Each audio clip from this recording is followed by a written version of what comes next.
Quran adalah petunjuk. Petunjuk untuk apa? Semua ayat kitab suci adalah petunjuk yang harus dibaca dengan otak. Itu intinya, karena kita makhluk yang berpikir. Tentu petunjuk untuk paling enggak mengurangi kebatilan, menghilangkan kemungkaran. Paling enggak itu lebih dahulu deh, kalau belum bisa memproduksi kebahagiaan, kemakrufan.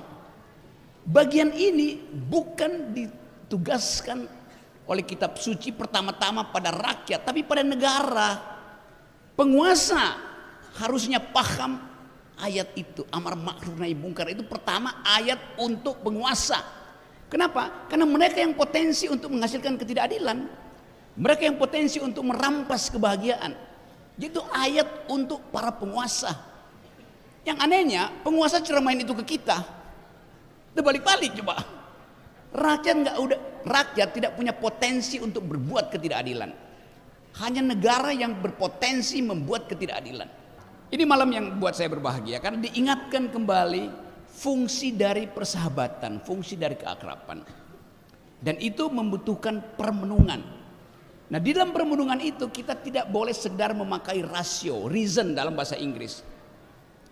Ada hal di dalam Islam yang nggak bisa diterjemahkan, yang disebut kalau bahasa Inggris mungkin sebut reason itu akal yang bernalar, passion batin yang membaca. Tetapi bagaimana menerangkan misalnya istilah kolbu? Apa bahasa Indonesia untuk kolbu? Hati.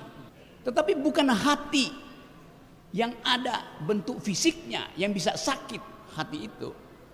Tapi hati dalam pengertian mampu memikirkan wisdom. Itu namanya kolbu. Semacam percakapan antara reason dan passion, moderatornya adalah kolbu.